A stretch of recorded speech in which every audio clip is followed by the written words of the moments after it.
Amém. Êxodo capítulo 7, verso de número 8 ao verso número 13.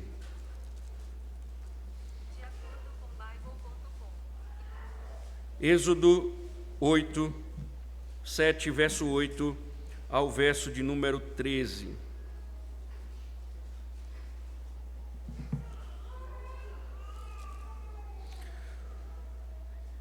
Êxodo 7, verso 8. O Senhor falou a Moisés e a Arão: quando o Faraó lhes disser, façam um milagre, você, Moisés, dirá a Arão: pegue o seu bordão e jogue-o diante de Faraó, e o bordão virará uma serpente.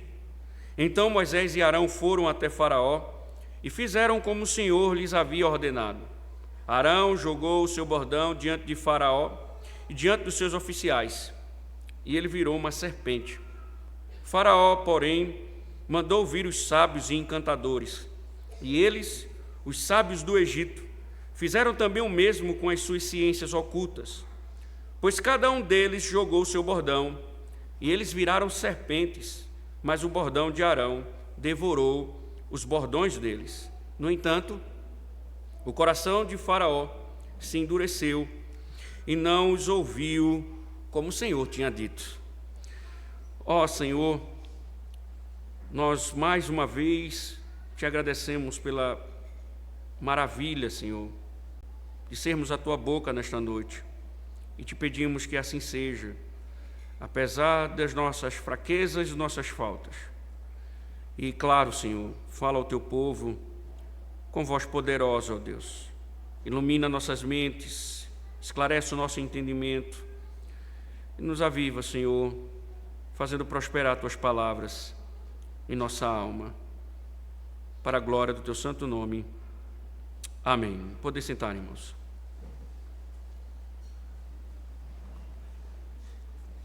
Por que não fazemos apelos?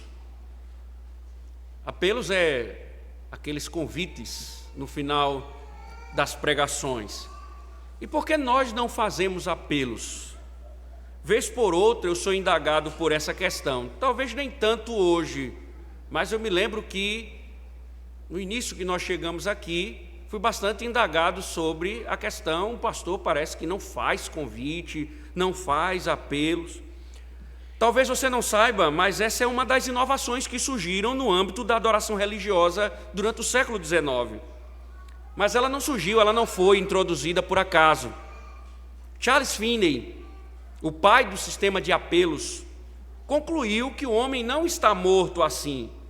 Em outras palavras, o pecado, segundo Finney, não afetou o homem, não mortificou o homem, e não influenciou em nada, não afetou em nada a condição de escolha do homem, a capacidade autônoma de sua decisão. Ele dizia, ele pode sim, se quiser, por vontade própria, ir a Deus.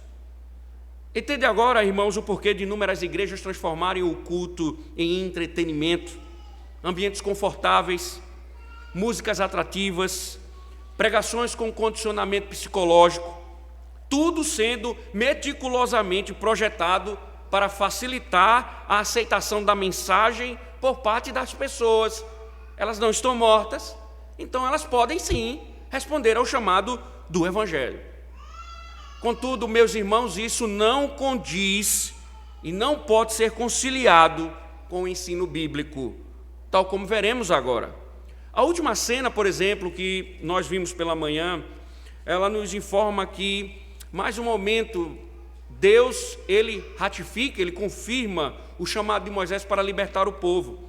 E o profeta, inicialmente, como sempre, ele levanta a sua objeção. Porém, o texto nos mostrou que ele, de fato, agora abandonou e ele segue para cumprir o propósito divino. Então, nós vimos que Moisés, agora, ele está obedecendo à voz do Senhor, ele vai a Faraó para ordenar a Faraó que o povo seja liberto. Porém, apesar de todos os sinais que o Senhor iria fazer, que os sinais que seriam revelados, a obstinada incredulidade de Faraó desprezará a ordem divina. Ele não vai submeter à ordem do Senhor. E aí nós vamos ver um coração endurecido, um rei duro de coração, e nós vamos observar no texto, irmãos, que se Deus não mudar o coração de Faraó, nada será capaz de libertar o povo. Se Deus não libertar ou não amolecer o coração de Faraó, se Deus não mudar o coração de Faraó, será impossível Faraó libertar o povo. Nós aprendemos automaticamente, irmãos, algo importante aqui. Se Deus não mudar o coração dos homens, se Deus não mudar o coração dos homens, ainda que os milagres estejam diante dos homens, eles não são capazes de salvá-los, porque somente o Senhor é capaz de mudar o coração dos homens. Veja que o texto vai nos mostrar isso com bastante clareza. Agora, uma das coisas que nós precisamos compreender nesse breve episódio é que Moisés já está nos apresentando, ou seja, o texto aqui que nós lemos, no texto que nós lemos, aqui já reside uma prova do que vai acontecer com as pragas. O texto que nós estamos analisando hoje à noite, ele já mostra um pouco, dá uma amostra do que vai acontecer com as pragas. Você notará que aqui se introduz, nesses poucos versos, quase todos os temas centrais dos próximos capítulos. Então, a obediência de Moisés e de Arão, os milagres que são realizados e os milagres falsos de Satanás e seus servos, o poder superior de Deus, simbolizado pelo bordão, e o endurecimento contínuo do coração de Faraó. E esse prólogo, essa introdução das pragas, fica evidente, por exemplo, no triunfo divino. Então, por exemplo, aqui, como as serpentes elas são devoradas ou engolidas, literalmente pelo hebraico, e no caso pelo bordão de Arão, como nós vimos no verso número 12, o exército de Faraó, posteriormente, na passagem do mar, também será engolido ou devorado. Então, a mesma palavra é usada em ambos os textos, estabelecendo um vínculo temático. Então, o que está acontecendo aqui é o que vai acontecer. Faraó, ele vai degustar um pouco do prato que será servido nas pragas. Faraó está começando a degustar um pouco do prato que será servido nas pragas. E como, então, é servida a entrada desses pratos, ou desse prato? Olhe para o verso número 8 e 10 ao 10, veja.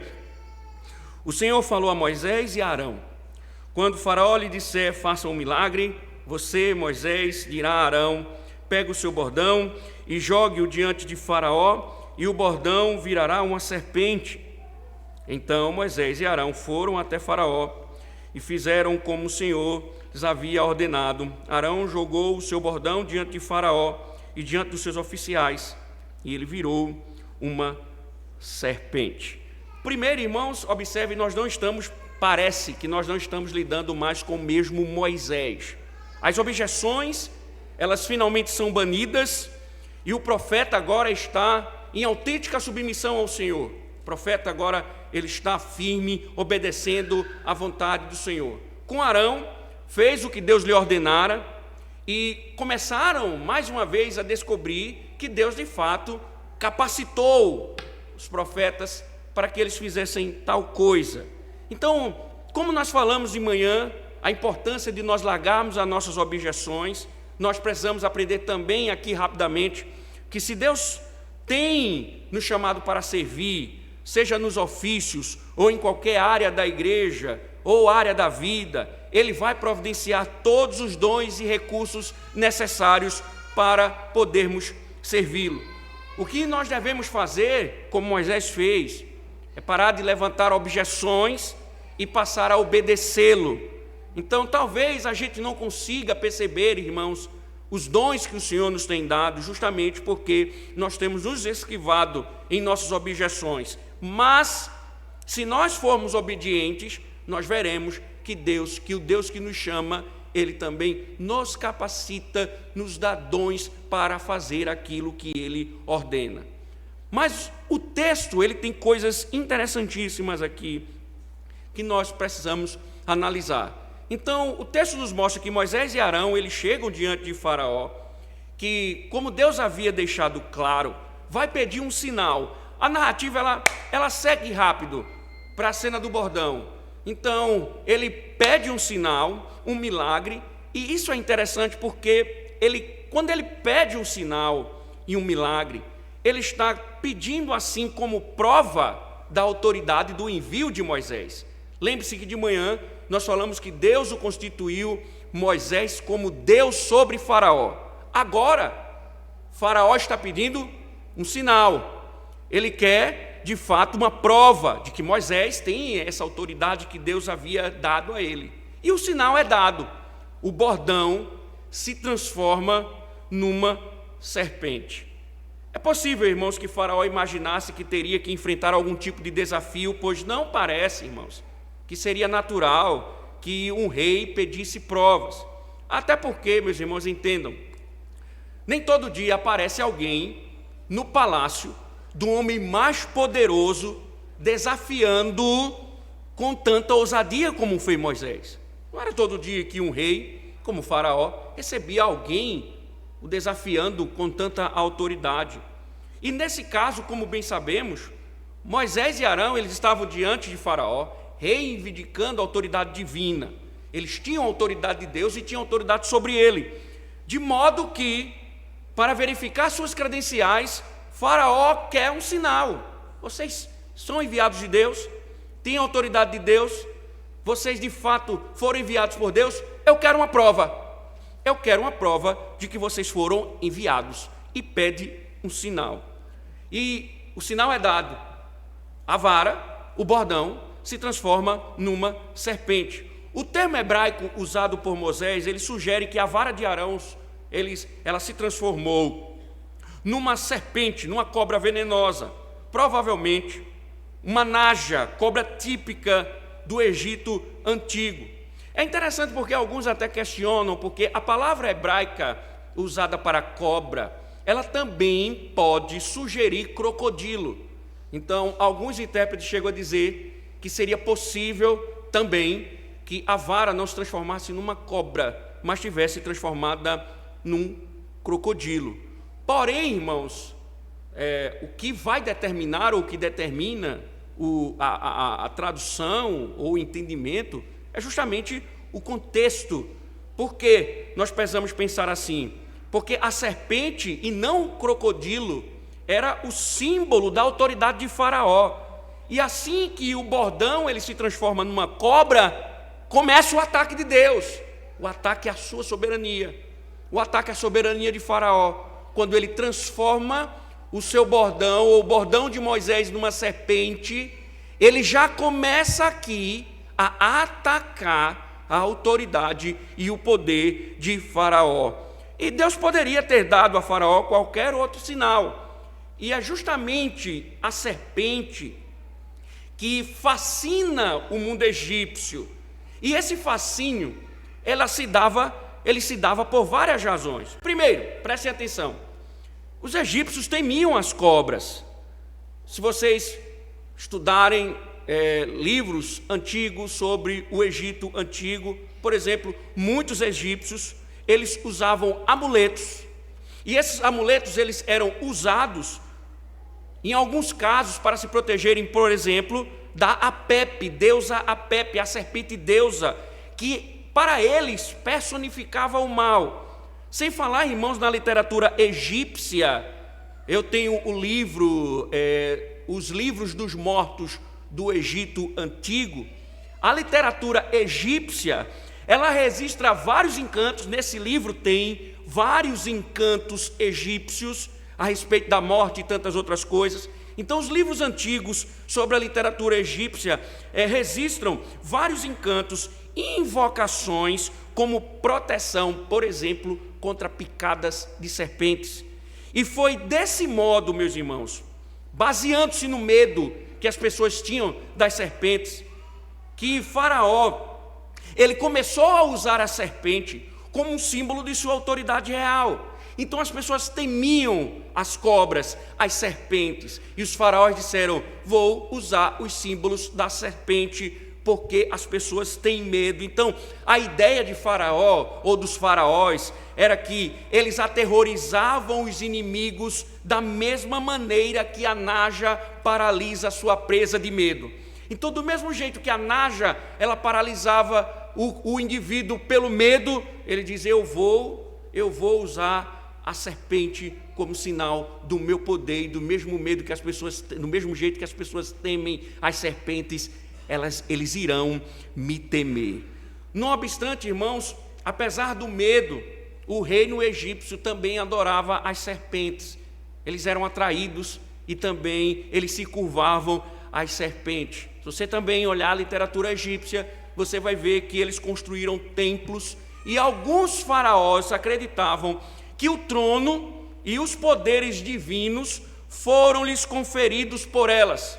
Eles eram reis, autoridades, e tinham poder porque as serpentes abençoaram a vida deles com poder. Você pode ver que o chapéu de alguns faraós, se você gosta muito de assistir o filme sobre Egito, você vai ver que os faraós, eles têm um capacete na cabeça que tem uma naja no centro, né? Alguns arqueólogos, né, quando tiraram alguns faraós do túmulo, estavam lá também os capacetes com serpentes, porque eles acreditavam que ali estavam os poderes divinos e o trono que os deuses, a serpente, havia conferido. Então, a serpente de Faraó, meus irmãos, não era simplesmente um objeto de estava ali simplesmente pendurado na cabeça do rei, mas simbolizava todo o poder, toda a sabedoria e magia dos deuses que o rei havia sido dotado. Mas, irmãos, por trás de todo esse enredo, havia uma aliança que estava sendo feita com Satanás. Quando o faraó ascendia ao trono, ele tomava a coroa real e dizia: isso está em registro arqueológico dentro do Egito. O que eu vou dizer agora? O que eles proclamavam quando eles subiam ao trono. Eles diziam, abre aspas: ó grande, ó mago, ó serpente guínea, que haja pavor de mim como há pavor de ti, que haja medo de mim como há medo de ti, que haja espanto de mim como há espanto de ti. Deixa-me reinar, um líder dos vivos. Deixa-me ser poderoso, um líder dos espíritos. Com essas palavras, Faraó, meus irmãos, oferecia sua alma ao diabo ou à serpente. Então observem no pano de fundo dessa história.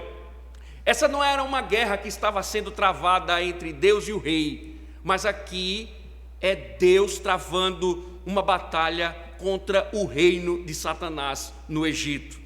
E isso explica, irmãos, um pouco do que estava acontecendo com a cena.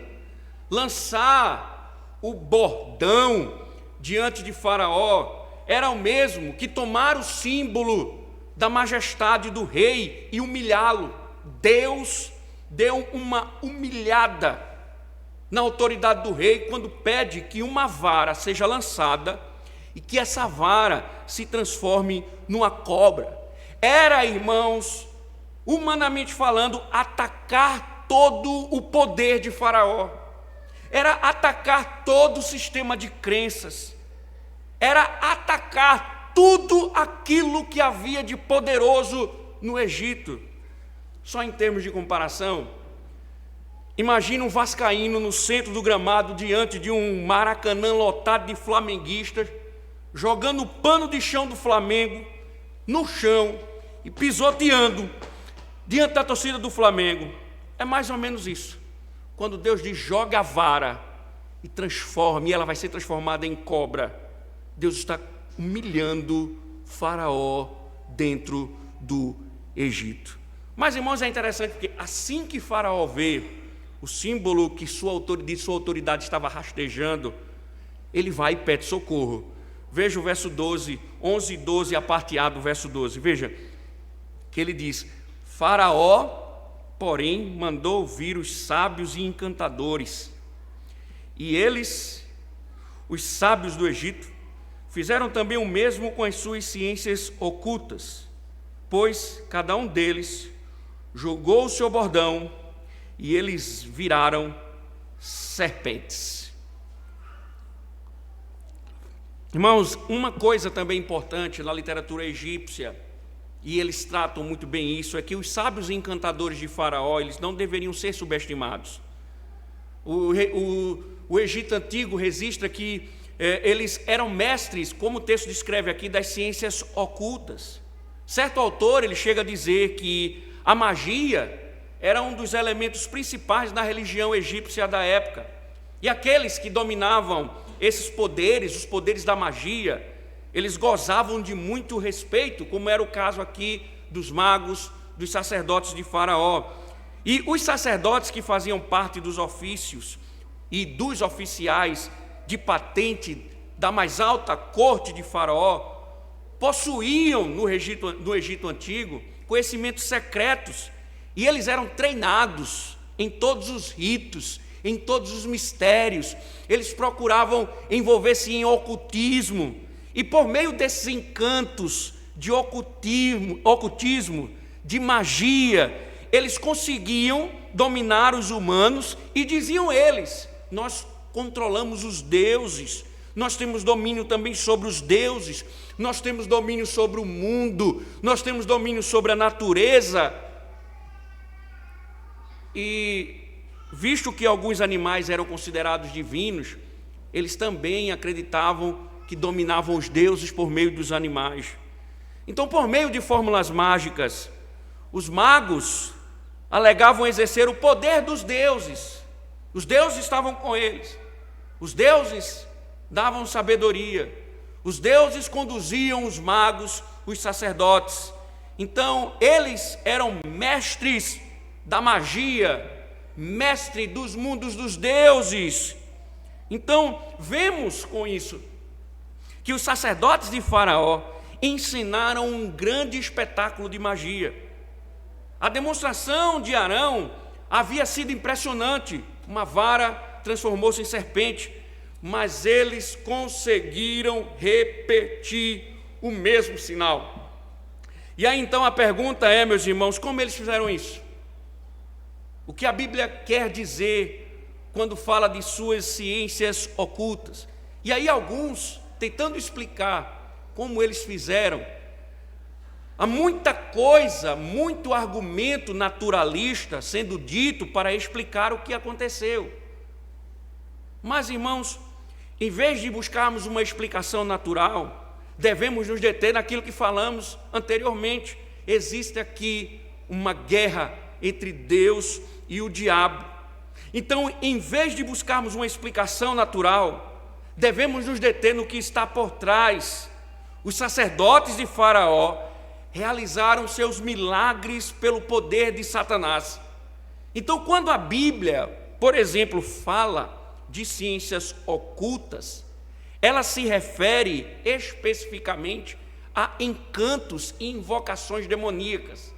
Sempre que a Escritura fala sobre encantos, magia, ocultismo, sempre fala da operação de Satanás por trás desses eventos.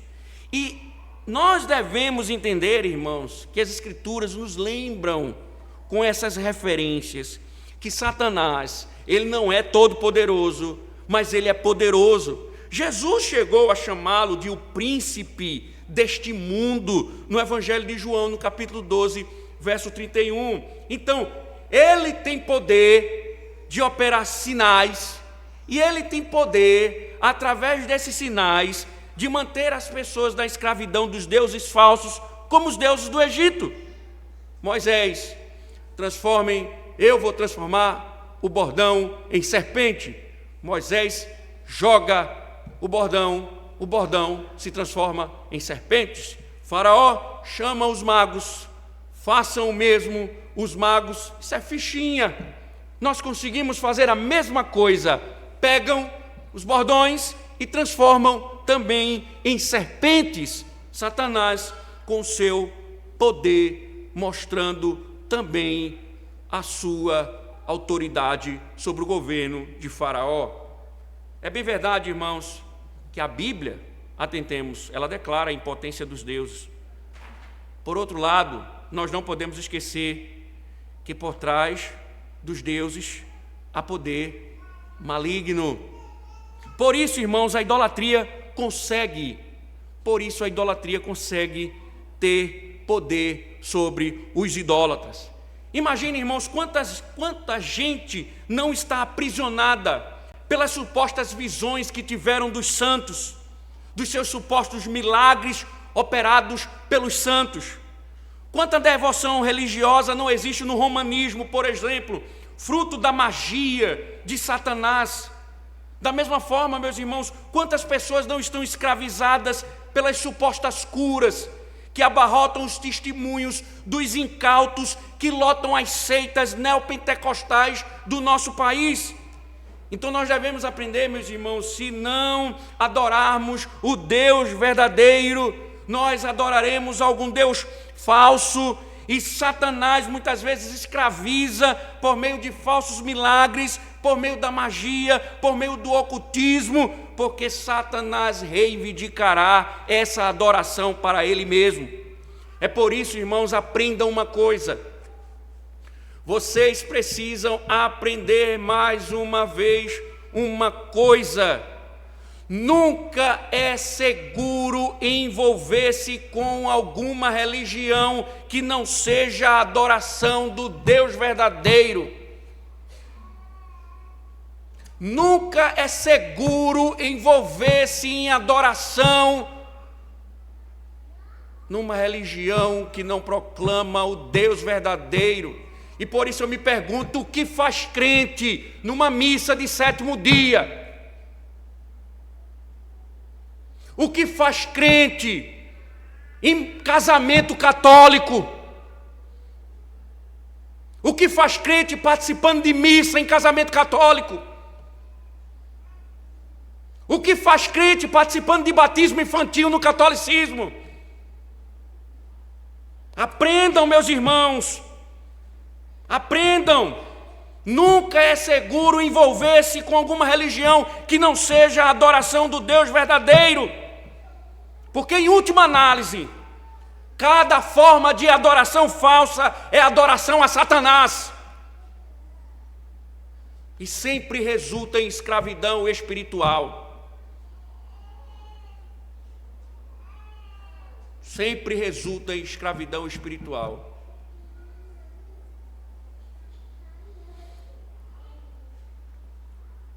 Mas observe uma coisa, irmãos, interessante. Observe uma coisa interessante aqui no texto, que o máximo que eles conseguiram era imitar o que Deus fazia. Uma das coisas que Deus vai mostrar é que eles imitam, mas eles não têm controle. Deus vai mostrar que Ele governa. Deus vai usar a natureza. É interessante, irmãos, porque uma das coisas que vai ficar evidente é que a natureza é a favor do povo de Deus. Ela é usada pelo povo, por Deus para favorecer o povo de Deus. Um dos fatos, irmãos, de Deus ter usado esses eventos é para mostrar a Faraó que ele é quem domina a criação. Ele é quem tem poder sobre a criação. Porque os deuses egípcios diziam: nós temos poder sobre a criação. Deus vai dizer: eu que tenho o poder, porque eu que vou governar cada evento. Então o próximo sermão, por exemplo, será o Senhor das moscas. Porque o Senhor, Ele não só faz o milagre, Ele governa a criação. E aqui já tem um elemento: Satanás imita. Eles repetiram o sinal de Arão. Sabe por quê, irmãos? Uma das coisas que começa a ficar claro aqui é: Satanás só pode corromper, nunca cria. Satanás é descrito na Bíblia como um falsário. Ele é descrito nas Escrituras como um falsário, nunca um inovador. Ele é o pai da pirataria. Ele é o dono da indústria da pirataria. Então imagine, não é assim que ele faz com o falso culto. Ele vai distorcendo mais, mas ele vai mantendo as aparências, a Bíblia continua lá, mas a pregação não existe, o batismo e a ceia continuam lá, mas sem o significado sacramental, o louvor está lá, mas não tem teologia, enfim, o culto permanece, mas de uma forma distorcida, com uma aparente cara de cristianismo. Ele não inventa, ele só copia. Por quê? Porque ele mantém as pessoas no engano. Então ele usa de imitação falsa do cristianismo para impedir que as pessoas sirvam ao Deus verdadeiro. Quando ele cria um culto falso, ele está fazendo com que as pessoas, por elementos que se parecem com o cristianismo, elas pensem que estão adorando a Deus, mas elas na verdade estão envolvidas na idolatria. Ele imita o culto genuíno para manter as pessoas presas. Quantas, irmãos, pessoas agora neste momento, imaginando que estão adorando a Deus, estão diante dos magos e sacerdotes de Satanás? Quantos não estão caminhando para o inferno, cegados pela magia evangélica realizada nos templos por muitos pastores? Entendam mais uma vez, Êxodo está mostrando e ficará mais claro ainda no decorrer, cada forma de adoração falsa é adoração a Satanás. Um culto falso é adoração a Satanás. Uma liturgia que não é bíblica é adoração a Satanás. Um culto que Deus não ordena é adoração a Satanás. Satanás está por trás, escravizando as pessoas. E nós muitas vezes, querendo um culto mais atrativo, esquecemos que estamos nos curvando a Satanás. E o resultado é escravidão espiritual. Fale para as pessoas que estão no culto falso para ver se elas lhe escutam. Fale para elas. Elas estão escravizadas, elas não conseguem enxergar que estão escravizadas. Mas, irmãos, observe o que acontece. Verso número 12, a parte B, veja. Pois cada um deles jogou o seu bordão, e eles viraram serpentes, mas o bordão de Arão devorou os bordões deles. É interessante, irmãos, porque a cena aqui é rápida. O que a cena está dizendo é que o bordão, um gole rápido, não sobrou uma serpente no palácio. E esse sinal, irmãos, era para impressionar todos eles, pois ao engolir seus bordões mágicos, o bordão de Arão não estava simplesmente destruindo o poder e a autoridade deles, mas de fato estava reivindicando que todo o seu poder e autoridade pertenciam a Deus.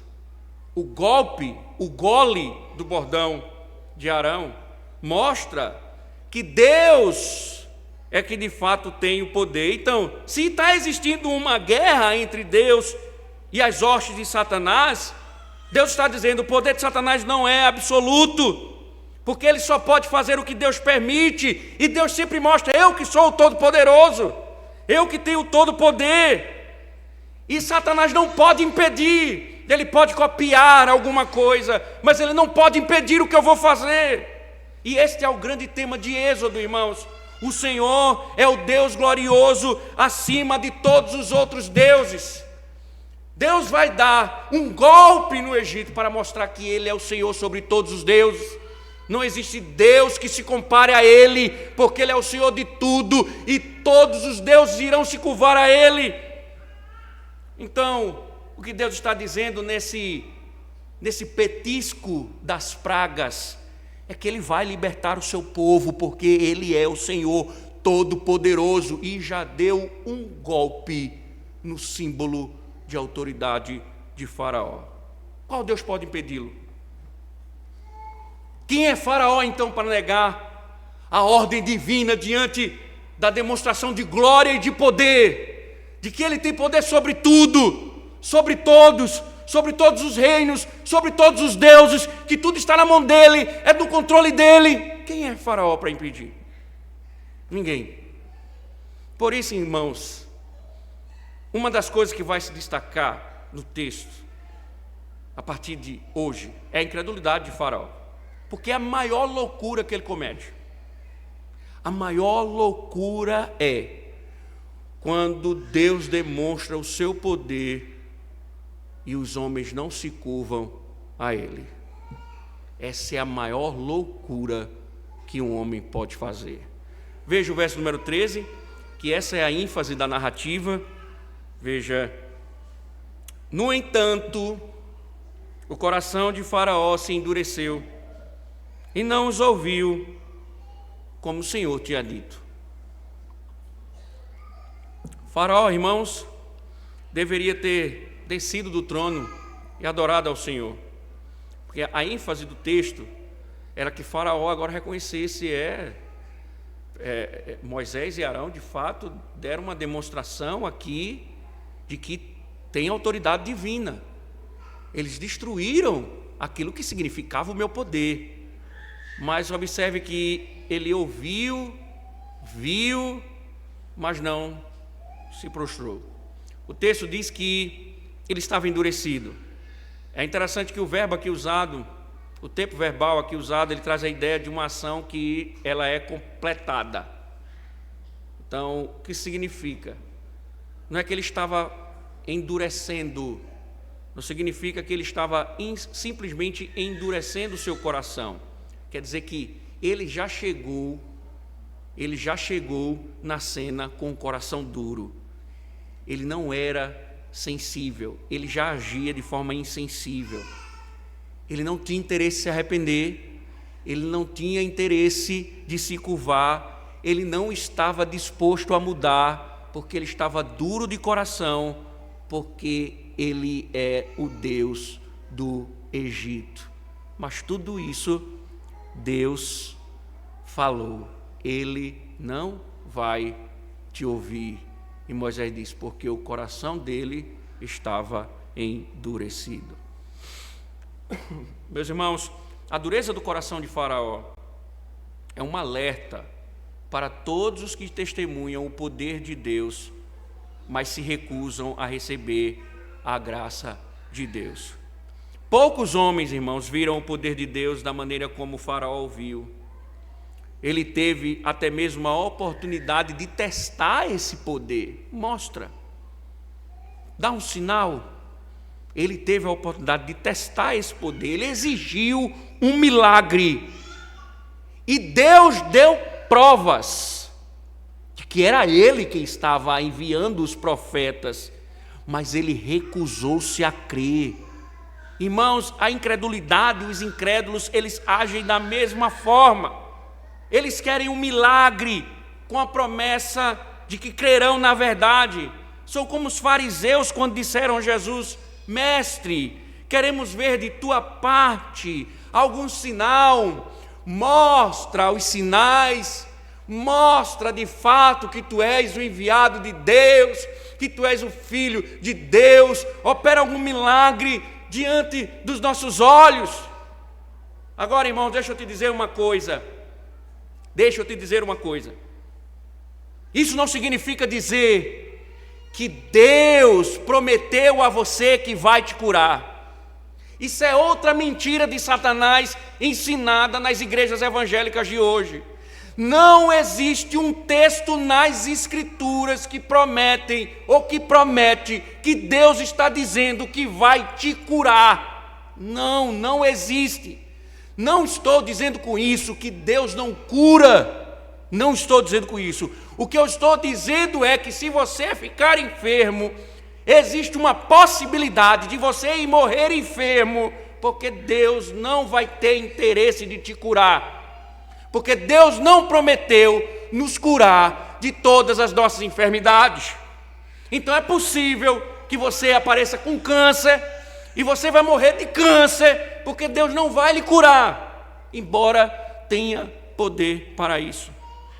Mas observe, irmãos, o que as Escrituras vão mostrar é que Deus não realiza atos aleatórios de onipotência para mostrar o seu poder, para mostrar quem Ele é, para se exibir, mas o que Deus faz através dos sinais é confirmar a verdade de sua palavra. Quando Arão, Moisés vão a Faraó, que eles pedem um sinal, que o sinal é feito, o que Deus estava dizendo ali era que a sua palavra era verdadeira, de que eles deveriam acreditar que era Deus quem estava ordenando que Faraó libertasse o povo. O milagre era uma confirmação da vontade de Deus. Por isso, irmãos, que no Antigo Testamento e no Novo Testamento, os homens que falavam da parte de Deus realizavam muitos milagres para mostrar que o que eles diziam era verdadeiro. Os apóstolos davam provas de que o que eles falavam era a palavra de Deus, curando, operando milagres, dando testemunho de que o que eles pregavam vinham de Deus, por isso que eram testificados de milagres. Por isso, irmãos, que Jesus realizou muitos sinais e milagres que provavam ser Ele o Filho de Deus. Por isso, irmãos, entendam, por essa razão, os milagres estão se tornando mais escassos ainda, porque Deus não precisa confirmar mais nada. Deus não precisa dar testemunho de mais nada. Todos os sinais que Ele deveria fazer, Ele já fez. Tudo aquilo que era necessário para dar testemunho da veracidade de sua palavra, Ele já fez. Mas, irmãos, entendam, por outro lado, o problema real não são as evidências. Aprendam, o problema real não são as evidências, mas o que as pessoas fazem com ela. Os israelitas receberam os mesmos sinais, creram e foram salvos. Deus já providenciou evidências mais do que suficientes para convencer as pessoas a confiar nele. A beleza da sua glória é declarada nos céus, a dádiva de sua graça está publicada na sua palavra, o poder do seu amor se manifesta por meio do seu povo, por meio do culto público. Então toda pessoa que ainda não creu em Jesus Cristo não pode afirmar com honestidade que Deus não forneceu evidências suficientes. Problema, irmãos, verdadeiro do incrédulo não é de natureza intelectual. Ele está vendo, ouvindo, pensando. O problema dele é espiritual. Por isso não adianta fazermos um culto atrativo. Não adianta sermos pragmáticos, ficar inventando coisas para mudar os corações dos homens, para que os homens se convertam. Não adianta fazer mandinga gospel, macumba gospel, seja lá o que for, magia gospel, candomblé gospel, não adianta. Porque a dureza do coração é uma condição cardíaca que só pode ser tratada por meio de um transplante completo, quando o velho coração endurecido é substituído por um novo coração que é justificado pela graça. Por isso, somente o Espírito Santo de Deus pode lançar um ataque diretamente contra a fonte da força do pecador. Somente Deus pode mudar. Não adianta inovar, não adianta pregar psicologia, pintar as paredes de preto, não adianta fazer nada. Se Deus não mover o coração do homem, não haverá mudança. Se Deus não mudar o coração do homem, não haverá mudança. Seja lá qual o Deus que eles adoram, se o Espírito de Deus operar no coração deles, cairão. Meu irmão, você talvez já tenha tentado de alguma forma fazer com que o seu filho, seu pai, seu parente, de alguma forma eles venham, eles sejam convertidos. Entenda, somente o Senhor pode mudar o coração deles. Você tem que orar ao Senhor e dizer: Senhor, mude o coração, porque o Senhor tem poder de mudar o coração do homem. Saulo saiu para perseguir a igreja, e a glória divina se revelou no caminho de Damasco, e aquele assassino virou apóstolo. Só o poder de Deus pode transformar o homem. Por isso eu digo: arminianismo é heresia. Livre-arbítrio, heresia, porque somente Deus pode mudar a condição do homem. E aí, se Deus mudar, o homem cairá. Se Deus operar com o seu poder, o homem se curvará, reconhecerá que Ele é o Senhor, porque é Ele quem tem poder sobre os corações.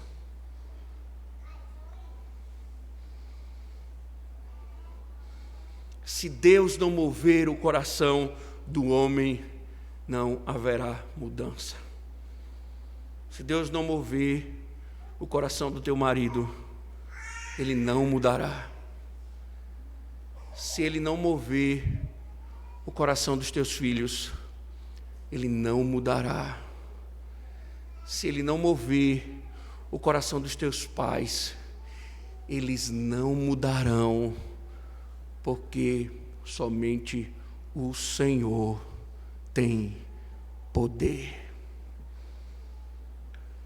Seja lá qual for o Deus que eles adoram, se o Espírito operar, eles cairão diante do Senhor. E assim, irmãos, se também eles não se curvarem, assim como o Faraó, eles terão que lidar com a ira divina. Se você que me escuta tem ouvido as evidências, visto tudo que Deus tem falado e não tem se curvado, você vai ter que lidar com a ira divina. Os que permanecem adorando Satanás perecerão.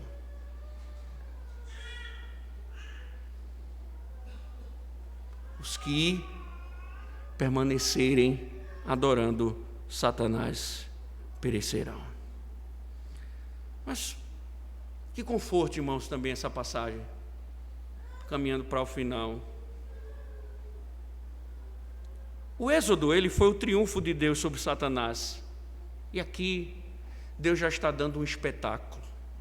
É impossível, irmãos, preparar um sermão em Êxodo, especialmente aqui nessas narrativas, e não se emocionar, porque você veio Deus dando um espetáculo. E eu me vejo por vezes imaginando as cenas da gloriosa manifestação de Deus. E aqui Deus já está dizendo: eu sou o Senhor e derrotarei o reino do mal, derrotarei Satanás. E Deus fez sua demonstração suprema de poder sobre Satanás por meio da crucificação e ressurreição de Jesus Cristo. Vocês lembram da trajetória? Satanás se opôs a Jesus Cristo desde o início. Ele usou o poder do governo para matar as crianças, enviando soldados para matá-lo. Ele usou o poder dos demônios e chegou até Jesus pessoalmente no deserto. Ele usou o poder da religião e usou os sumos sacerdotes da religião para acusá-lo. Por fim, Deus permitiu que Satanás matasse Jesus, Mas esse acabou sendo o maior erro de todos os cometidos por Satanás. Porque quando ele pensava que estava matando, quando ele estava pensando que estava acabando com o plano de Deus, o Cordeiro estava sendo morto pelos nossos pecados, quando ele pensava que era vitória, era Deus triunfando na cruz, e Deus nos libertou do poder do diabo ali. Quando ele pensava que estava acabando com a esperança do povo de Deus, Deus matou o seu filho para dar esperança aos homens. Deus triunfou sobre o diabo na cruz. E Jesus desarmou a autoridade de Satanás e fez dele um espetáculo público. Para provar que ele venceu, o Senhor ressuscitou ele dentre os mortos. Por isso que Paulo pode dizer: tragada foi a morte pela vitória. Graças a Deus que nos dá vitória por intermédio de nosso Senhor Jesus Cristo. Porque quando o diabo pensava que estava derrotando Cristo, Deus estava vencendo na cruz. Essa é uma promessa, irmãos. Nós devemos reivindicar sempre que fomos atacados espiritualmente, para mostrar: Satanás tem poder, mas não um poder absoluto, porque ele já foi derrotado na cruz. Seu poder sobre a morte foi tragado pela ressurreição. Quando nos sentimos tão presos, irmãos, pelos nossos pecados, que tememos ainda estar em escravidão espiritual, tudo o que precisamos fazer é nos apegar a Cristo, que derrotou Satanás por meio da cruz e o seu túmulo vazio. Se Deus deu esse testemunho, confiemos nele.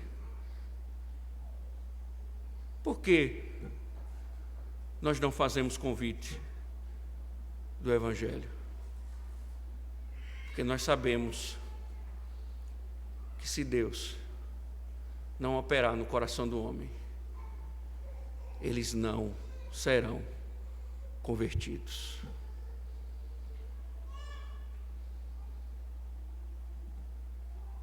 Que Deus nos ajude.